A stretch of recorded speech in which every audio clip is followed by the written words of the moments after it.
Welcome students, আশা করি সবাই ভালো আছে। আজকে তোমাদের ক্লাস 12 এর অ্যাকাউন্টেন্সি পার্টনারশিপের যেটা আলোচনা করব সেটা হচ্ছে অংশীদারি পুনর্গঠন, রিকনস্ট্রাকশন অফ পার্টনারশিপ। দেখো, আমরা আগে আলোচনা করেছি অংশীদারি হলো দুই বা ততোধিক ব্যক্তির মিলিতভাবে যে কারবার পরিচালনা করে। সেখানে আমরা সংগঠক সবই আলোচনা করেছি। এই অংশীদারি কারবার একটা সম্পর্কের ভিত্তিতে পরিচালিত হয় এবং সেই সম্পর্কটা কার মাধ্যমে হয় আমরা আলোচনা করেছি যে অংশীদারি চুক্তিপত্র, পার্টনারশিপ ডিড। এইবার পুনর্গঠন বলতে কি বুঝি? পুনর্গঠন বলতে আমরা বুঝি এই যে অংশীদারি কারবার একটা পরিচালিত হচ্ছে, চালু অংশীদারি কারবার, এবং একটা অংশীদারদের মধ্যে একটা সম্পর্ক, অংশীদারি চুক্তি অনুযায়ী তাদের মধ্যে একটা সম্পর্কের ভিত্তিতে পরিচালিত হচ্ছে। কোনো কারণে যদি অংশীদারদের মধ্যে সম্পর্কের পরিবর্তন দেখা যায় বা দেখা দেয়, তখনই তাকে আমরা বলবো অংশীদারির পুনর্গঠন।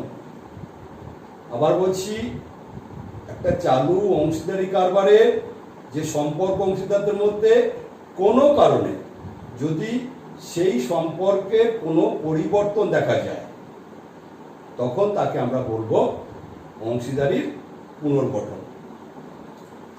এই পুনর্গঠনটা কিভাবে হতে পারে? কয়েকটি ক্ষেত্রে হতে পারে। যেমন 1 নম্বর বলতে পারি পুনর্গঠন কখন হয়। 1 নম্বর হচ্ছে যদি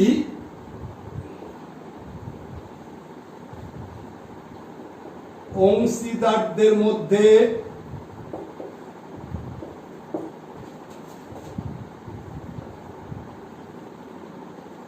মুনাফা বন্টনের অনুপাতের পরিবর্তন হলে, অনুপাতের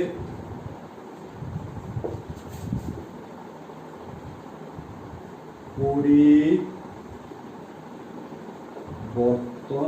হলে। 1 নম্বর, অর্থাৎ এ আর বি তারা অংশীদারি কারবার পরিচালনা করছিল এবং প্রফিট শেয়ারিং রেশিও ছিল 3:2। ধরে নিচ্ছি আমরা 3:2 এ এই অনুপাতে তারা লাভ ক্ষতিটা ভাগ করে নিচ্ছিল। এবার তারা নিজেদের মধ্যে আলোচনা করে সম্মত হলো যে এরপর থেকে তাদের লাভ ক্ষতিটা হবে ইকুয়াল, অর্থাৎ 1:1। তাহলে কি হলো? মুনাফা বন্টনের অনুপাতের পরিবর্তন হলো। তাহলে এটা হচ্ছে রিকনস্ট্রাকশন অফ পার্টনারশিপ। 2 নম্বর কি হতে পারে? 2 নম্বর হচ্ছে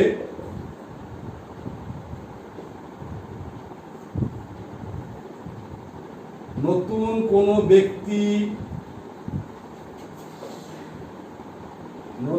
কোনো ব্যক্তি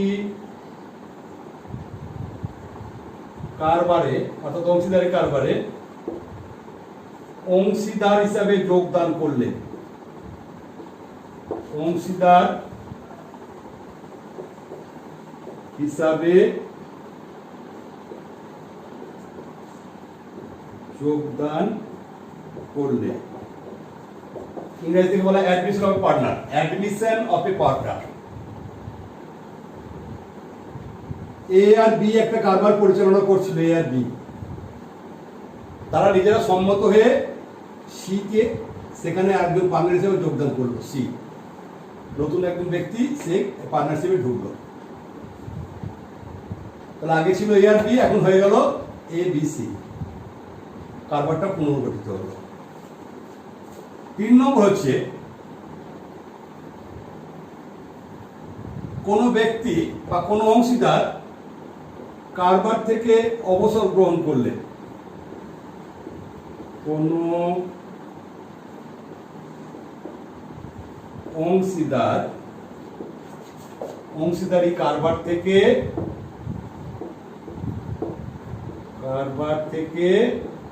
অবসর গ্রহণ করলে, রিটায়ারমেন্ট অফ এ পার্টনার গ্রহণ করলে, ইংরেজিতে বলছি retirement of a partner. A B আর সি তিনজন মিলে একটা কারবার পরিচালনা করছে, চালাচ্ছে অংশীদারি কারবার। যে কোনো কারণ হোক সি কারবার থেকে অবসর নিল, অর্থাৎ কারবার থেকে বেরিয়ে এলো, তাহলে থাকলো কে এ আর বি। এটা হলো এক ধরনের পুনর্গঠন। 4 নম্বর বলতে পারি কোন অংশীদারের মৃত্যু হলে death of a partner, death কোন অংশীদারের মৃত্যু হলে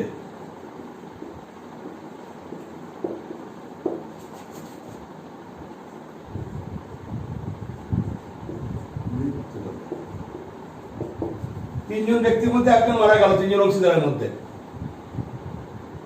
সেম অ্যাজ রিটায়ারমেন্ট, রিটায়ারমেন্টটা স্বেচ্ছায় চলে যাচ্ছে আর এটা মৃত্যু হয়ে যাচ্ছে, বেরিয়ে যাচ্ছে, মরে যাচ্ছে বলে, মারা যাচ্ছে বলে। 5 নম্বর হচ্ছে 2 বা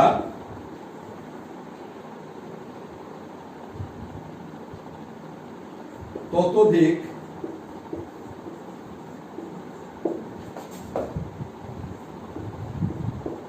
অংশীদারি কারবারের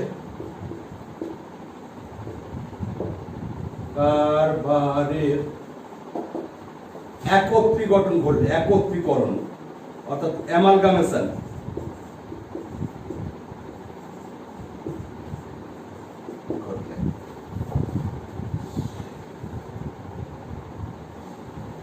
একটা কারবার ছিল যেটা চালাচ্ছিল এ এবং বি, একটা অংশীদারি কারবার, আর এদিকে এক্স অ্যান্ড ওয়াই আর একটা অংশীদারি কারবার পরিচালনা করছিল। এই দুই কারবারের অংশীদাররা একত্রে মিলিত হয়ে সিদ্ধান্ত নিয়ে একটা কোম্পানি তৈরি হলো, একটা অংশীদারি প্রতিষ্ঠান তৈরি হলো, অর্থাৎ দুটো কারবার একসঙ্গে মিশে গেল। এটা বলে amalgamation of partnership power, amalgamation, একত্রীকরণ। তাহলে মোটামুটি বলা যেতে পারে এই কয়েকটা কারণের জন্য মুনাফা বন্টন অনুপাতের পরিবর্তন, admission of a partner, retirement of a partner, death of a partner আর অ্যামালগামেশন, এই কয়েকটা বিষয় দেখা দিলে বা পরিস্থিতি সৃষ্টি হলে অংশীদারি কারবারের পুনর্গঠন ঘটে। এরপর আমরা প্রথমেই আলোচনা যেটা করব যে অংশীদারি মুনাফার পরিবর্তনের ফলে অংশীদারদের মুনাফা বন্টন অনুপাতের পরিবর্তন। এটা কি? দেখো, 2 বা ততোধিক পার্টনার অর্থাৎ পার্টনাররা বা অংশীদাররা বর্তমানে যে অনুপাতে লাভ বা ক্ষতিটা ভাগ করে নিচ্ছে তারা নিজেরা সম্মত হয়ে যদি তাদের লাভ ক্ষতির অনুপাতটা পরিবর্তন করে তখনই তাকে বলা হবে মুনাফা বন্টনের অনুপাতের পরিবর্তন। আবার বলছি, এক্সিস্টিং যে পার্টনার 2 বা 3 জন যারা আছে তাদের বর্তমান যে মুনাফা বন্টনের অনুপাত, সেই মুনাফা বন্টনের অনুপাতটা যদি পরিবর্তন হয় তাহলেই তাকে বলা হবে মুনাফা বন্টনের অনুপাতের পরিবর্তন। এই পরিবর্তনের ফলে কোনো অংশীদার লাভ করবে, তাকে বলা লাভ অর্জনের অনুপাত বা গেইনিং রেশিও। একটা হচ্ছে এর ফলে কি হবে, কেউ মুনাফা আগের চেয়ে বেশি পাবে, লাভ অর্জনের অনুপাত বা gaining ratio, GAINING, double N হবে, গেইনিং রেশিও। গেইনিং রেশিওটা কি না, মুনাফা বন্টনের অনুপাতের পরিবর্তনের ফলে যদি কোনো অংশীদারের মুনাফার অংশে লাভ অর্জন হয় অর্থাৎ আগের চেয়ে বেশি মুনাফা ভোগ করে তখন তাকে বলা হবে মুনাফা অর্জনের অনুপাত বা গেইনিং রেশিও। তাকে কি বলা হবে? Gaining ratio. এবং যে পার্টনার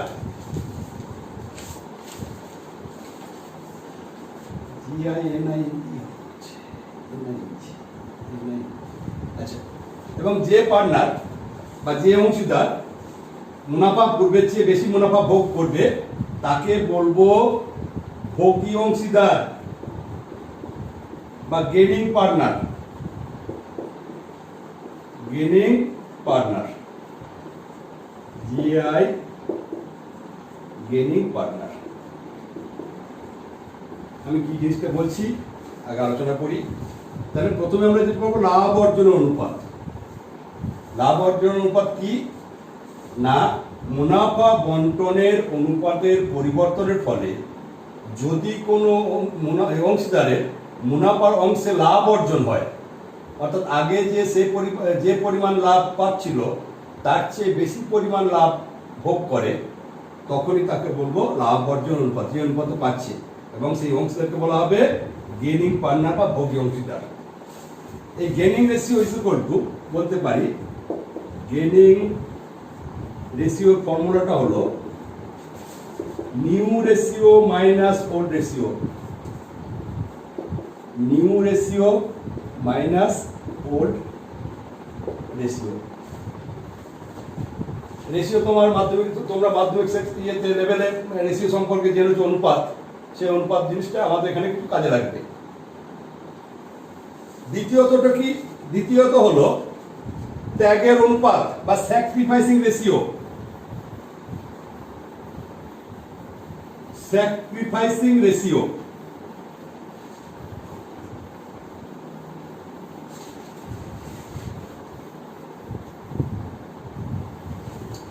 স্যাক্রিফাইসিং রেশিও বা ত্যাগের অনুপাত। 2 নম্বর হলো ত্যাগের অনুপাত। ত্যাগের অনুপাত ইংরেজিতে বলে SACRIFICING, স্যাক্রিফাইসিং রেশিও।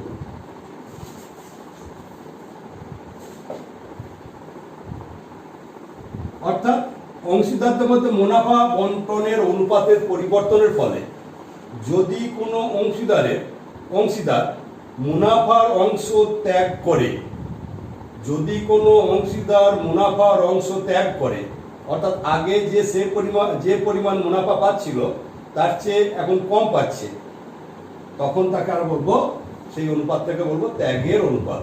এবং যে অংশীদার মুনাফা কম পাচ্ছে বা ত্যাগ করছে তাকে বলবো ত্যাগী অংশীদার। তাকে বলবো ত্যাগী অংশীদার বা স্যাক্রিফাইসিং পার্টনার। একে বলবো স্যাক্রিফাইসিং পার্টনার। মুনাফা বন্টনের অনুপাতের পরিবর্তনের ফলে যে অংশীদার আগের চেয়ে মুনাফার অংশ কম ভোগ করছে তাকে বলবো ত্যাগী অংশীদার। তাহলে স্যাক্রিফাইসিং রেশিও ফর্মুলাটা কি হলো? স্যাক্রিফাইসিং রেশিও ঠিক উল্টো ত্যাগের, লাভেরটা, এটা হচ্ছে old ratio minus new ratio. আগেরটা কি ছিল? New ratio minus old ratio, gaining রেশিওটা, আর এটা হলো old ratio minus new ratio. অর্থাৎ আগে সে বেশি পাচ্ছিল, এখন কম পাচ্ছে। এবার তোমাদের এইগুলো ছোট ছোট অঙ্ক থাকে, একটা ছোট্ট অঙ্কের মাধ্যমে দেখা যাবে কি, যে কোনো অংশীদার যে পরিমাণ ত্যাগ করবে, এক বা একাধিক অংশীদার, মোট যে ত্যাগ আর মোট গেন বা লাভ অর্জনটা একই হবে। অর্থাৎ স্যাক্রিফাইসিং রেশিও যেটা হবে, গেনিং রেশিও সেটাই হবে। কোন অংশীদার যে পরিমাণ ত্যাগ করবে, অন্য অংশীদার সেই পরিমাণই লাভ করবে। একটা এর মধ্যে দেখাই অঙ্ক ছোট্ট।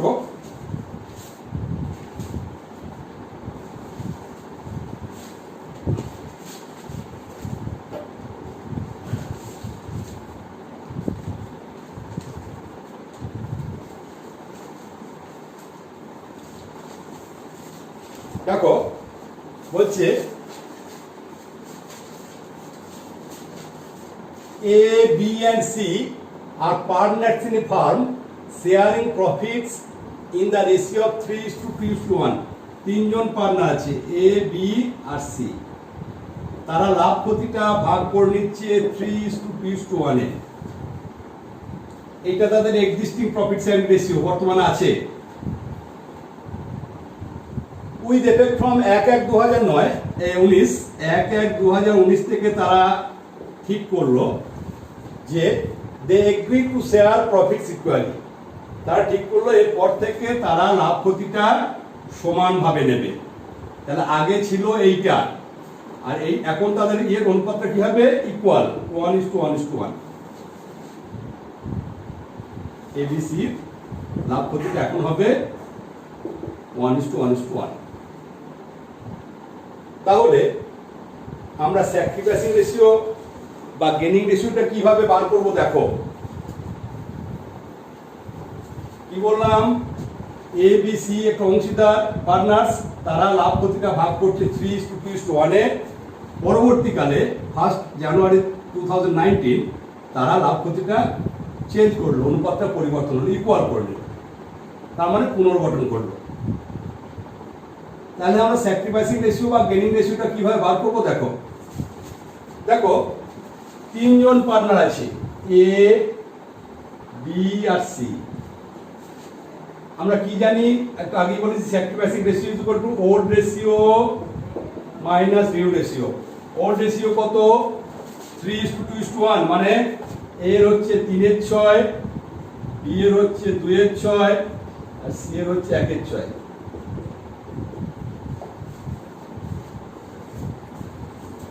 নিউ রেশিও কত? ইকুয়াল, ইকুয়াল মানে 1/3, 1/3, 1/3। এবার sacrificing ratio is equal to আমরা জেনেছি কি formula? Old ratio minus new ratio. তো আমরা এটা বিয়োগ করব,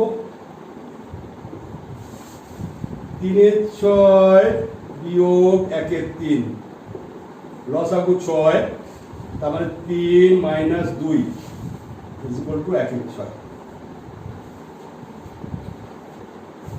এর কি হলো? বি এর দেখো ওল্ড রেশিও আছে 2/6, সেখান থেকে নিউ রেশিও 1/3 বাদ দিলাম, লসাগু কত? 6, তারপর 2 - 2 ইজ ইকুয়াল টু কি? 0। আর সি এর কি? সি এর ওল্ড রেশিও ছিল 1/6, নিউ রেশিও 1/3, 6 লসাগু 1 - 2, তার মানে -1/6।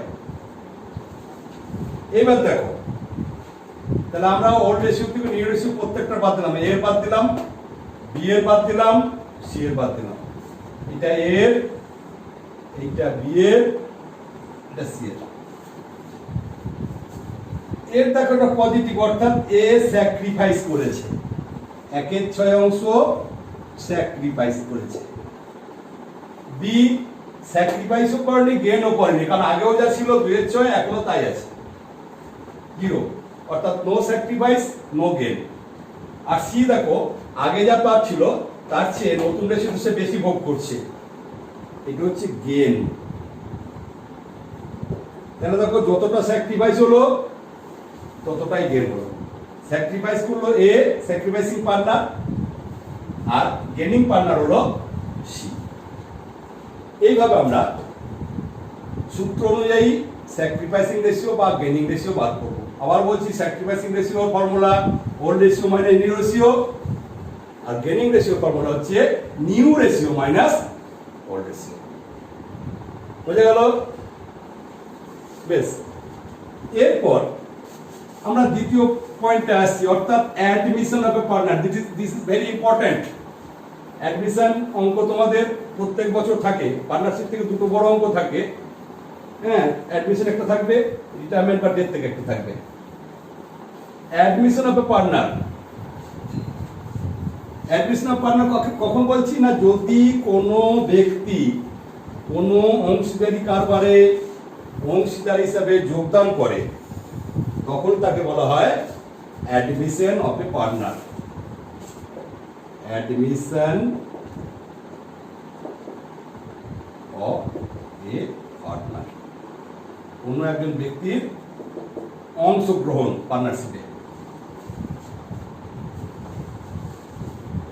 পার্টনারশিপ অ্যাক্ট 1932 আমরা আগেই বলেছি, সেই পার্টনারশিপ অ্যাক্টের সেকশন 31 31 নম্বর ধারায় বলা আছে যে এক্সিস্টিং পার্টনাররা সকলেই যদি সম্মত হয় বা এগ্রি হয়, তাহলেই কোনো নতুন ব্যক্তিকে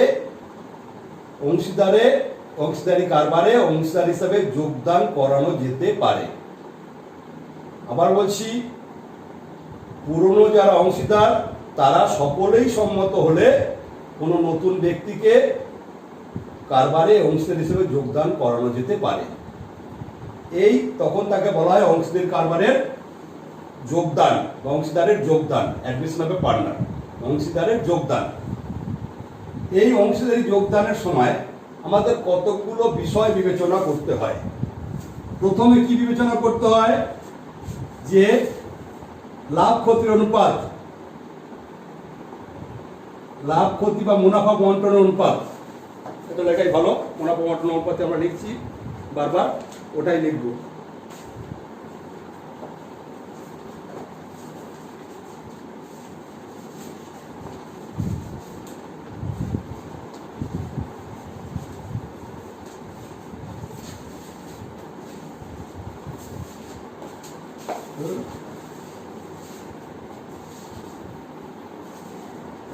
মুনাফা বন্টনের অনুপাত।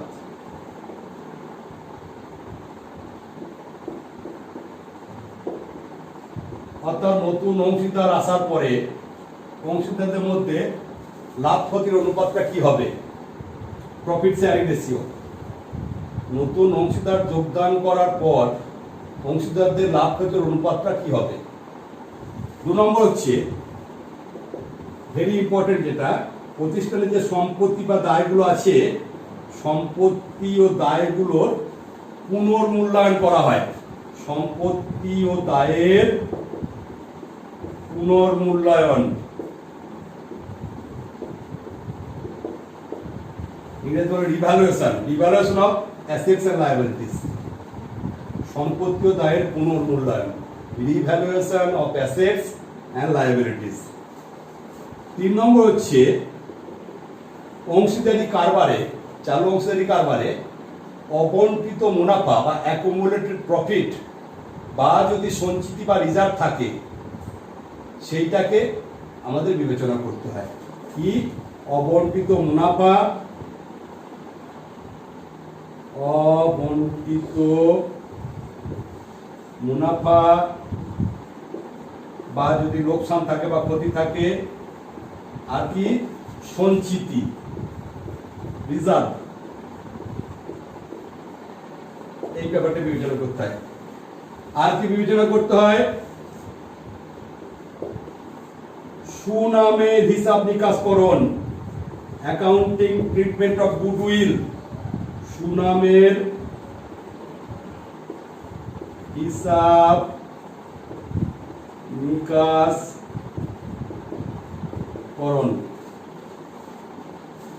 Accounting treatment of goodwill.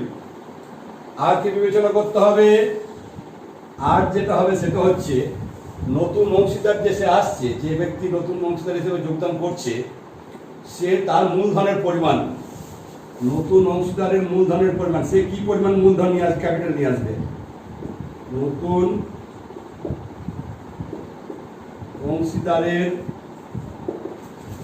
মূলধনের পরিমাণ, কি পরিমাণ মূলধন সে আনবে।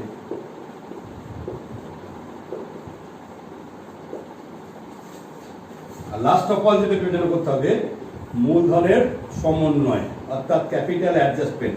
সে আসার পরে সমস্ত পার্টনারদের মূলধনের সমন্বয়টা কিভাবে, অ্যাডজাস্টমেন্টটা কিভাবে হবে, মূলধনের সমন্বয়। মোটামুটি অ্যাডমিশনের ক্ষেত্রে আমাদের এই কয়েকটা বিষয় বা এই বিষয়গুলো আমাদের পরপর বিবেচনা করতে হয়। প্রথমে যেটা বলি যে মুনাফা বন্টনের অনুপাত, এইটা একটু আগে আমরা আলোচনা করলাম। নতুন অংশীদার আসার সময়, আসার পরে অংশীদারদের মূলধনের অনুপাত কি হলো, আগে কি ছিল, এই থেকে আমাদের স্যাক্রিফাইসিং রেশিও বা গেনিং রেশিওটা বার করে নিতে হয়, যেভাবে আমরা আগেই দেখালাম। তাদেরকে যেটা আলোচনা হয়ে গেছে আর আলোচনা করছি না।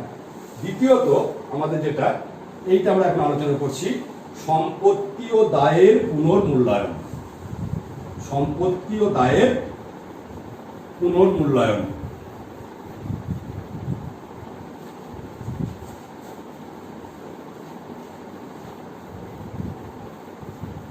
ইংরেজিতে বলছি revaluation of assets and liabilities.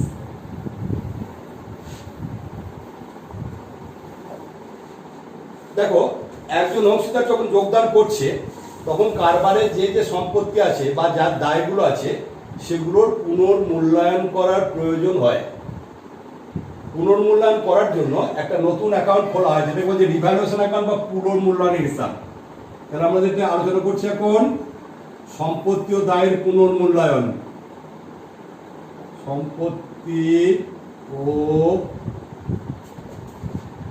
দায়ের পুনর্মূল্যায়ন, রিভ্যালুয়েশন। একটা নতুন হিসাব খোলা হয় যেটাকে বলা হয় পুনর্মূল্যায়নের হিসাব বা রিভ্যালুয়েশন অ্যাকাউন্ট। এই রিভ্যালুয়েশন অ্যাকাউন্টের মাধ্যমে আমাদের সম্পত্তি বা দায়গুলোর পুনর্মূল্যায়ন করা হয়।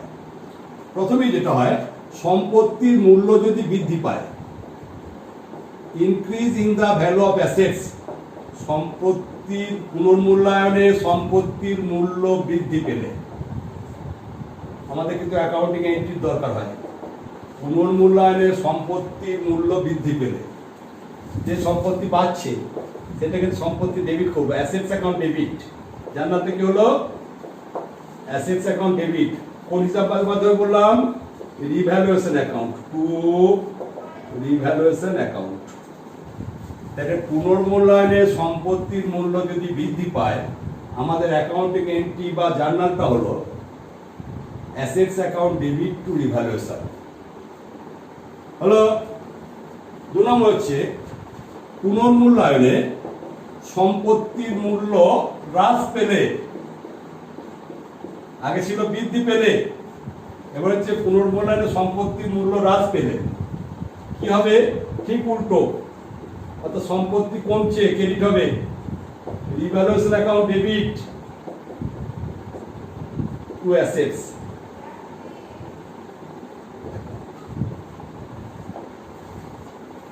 এবং ন্যারেশন কি হবে? এটা যে being the value of above assets increased on revaluation on admission, অমুকস অ্যাডমিশন, বা being the value of above assets decreased but reduced on revaluation on সিজ অ্যাডমিশন, বা যে পার্টনার অ্যাডমিশন তার নাম অমুকস অ্যাডমিশন।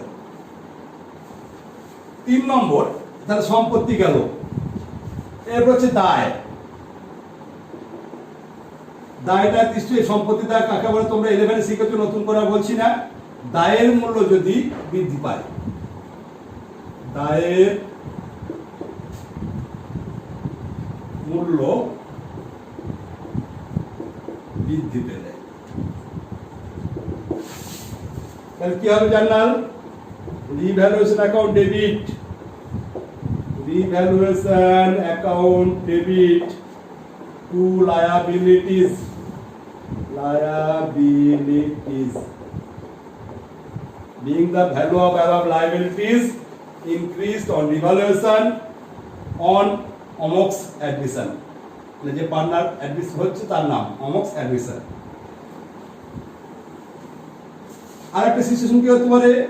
যে দায়ের মূল্য হ্রাস পেল, সম্পত্তির মূল্য বাড়লো, সম্পত্তির মূল্য কমলো, দায়ের মূল্য বাড়লো, দায়ের মূল্য কমলো। ঠিক উল্টো, দায় কমলে দায় debit, liabilities account debit, liabilities account debit to revaluation.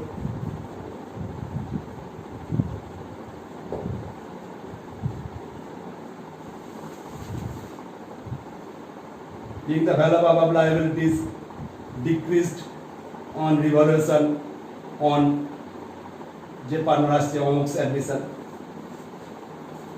এরপরে এই যে রিভ্যালুয়েশন অ্যাকাউন্ট, এই রিভ্যালুয়েশন অ্যাকাউন্টের আমার যে বেশি না কম দেখতে হবে। অর্থাৎ রিভ্যালুয়েশন অ্যাকাউন্ট যদি এটা হচ্ছে নমিনাল অ্যাকাউন্ট, রিভ্যালুয়েশনটা, এই রিভ্যালুয়েশন অ্যাকাউন্টে যদি ক্রেডিট ব্যালেন্স হয় তাহলে বোঝাবো প্রফিট বা লাভ, পুনর্মূল্যায়ন লাভ হয়েছে। আর যদি ডেবিট ব্যালেন্স হয়, অর্থাৎ ক্রেডিট ব্যালেন্স মানে কি ক্রেডিট দিক বেশি ডেবিট দিক কম, দি ব্যালেন্স অ্যাকাউন্টের ক্রেডিট দিক বেশি হলে ডেবিট দিক কম হলে দ্যাট উইল রিপ্রেজেন্ট প্রফিট। আর যদি রিভ্যালুয়েশন অ্যাকাউন্টের ডেবিট দিক বেশি হয় ক্রেডিট দিক কম হয় তখন তাকে আমরা বলবো লস অন রিভ্যালুয়েশন। তাহলে যদি লাভ হয় পুনর্মূল্যায়নে লাভ হলো, লাভ কখনো বাবা বলছি যদি ক্রেডিট দিক বেশি হয়, পুনর্মূল্যায়নে লাভ হলে এই লাভটা ওল্ড পার্টনার বা পুরনো অংশীদাররা ওল্ড রেশিওতে ভাগ করে নেবে। আবার বলছি, পুনর্মূল্যায়নে লাভ হলে সেই লাভটা পুরনো অংশীদাররা তাদের পুরনো অনুপাতে বা ওল্ড রেশিওতে ভাগ করে নেবে। তাহলে তার জন্য জার্নাল বা এন্ট্রি কি হলো? Revaluation account debit, revaluation account debit to old partners capital account, old partners capital account. কোন রেশিওতে? In old ratio, mind it, এটা মনে রাখো, ওল্ড রেশিওতে, পুরনো অনুপাতে। Revaluation account debit to old partners capital account being profit of narration হবে being profit on revaluation credited to old partners, বা নাম দিতে পারো এবি হলে, এক্স ওয়াই হলে বা নাম দিয়ে দেবে, in their old ratio on অমুক সার্ভিসের। আবার বলছি being profit on revaluation credited to old partners on অমুক সার্ভিসের in old ratio বা in the ratio of অমুক। আর পুনর্মূল্যায়নে যদি লোকসান বা ক্ষতি হয়, পুনর্মূল্যায়নে যদি ক্ষতি হয়, এখানে ধরে দিচ্ছি, পুনর্মূল্যায়নে যদি ক্ষতি হয় অর্থাৎ পুনর্মূল্যায়ন ডেবিট দিক বেশি রিভ্যালুয়েশন অ্যাকাউন্টে, ক্রেডিট দিক কম, ডেবিটটা বেশি ক্রেডিটটা কম, তাহলে রিভার্স এন্ট্রি, উল্টো entry, old partners capital account debit, তাদের মূলধন কমে গেল, ডেবিট হলো, capital account debit to revaluation, to revaluation account. কোন ratio? In old ratio. being loss on devaluation debited to old partners in their old ratio on অমুক admission. এইভাবে এই কয়েকটা জার্নাল, এই যে 6টা, সম্পত্তি বাড়লো সম্পত্তি কমলো, দায়ের মূল্য বাড়লো দায়ের মূল্য কমলো, লাভ হলো এইটা লোকসান হলো এইটা, এই এন্ট্রিগুলো আমাদের করতে হবে বা মাথায় রাখতে হবে। এটা গেল মুনাফা বন্টন অনুপাতের পরিবর্তন গেল। আজকের মতো এখানে শেষ করছি। পরের ক্লাসে আমি তোমাদের অ্যাকাউন্টিং ট্রিটমেন্ট অফ গুডউইল এবং প্রফিট বা লস ডিস্ট্রিবিউশন, এই দুটো নিয়ে আলোচনা করব। শেষ করছি, ভালো থেকো, ধন্যবাদ।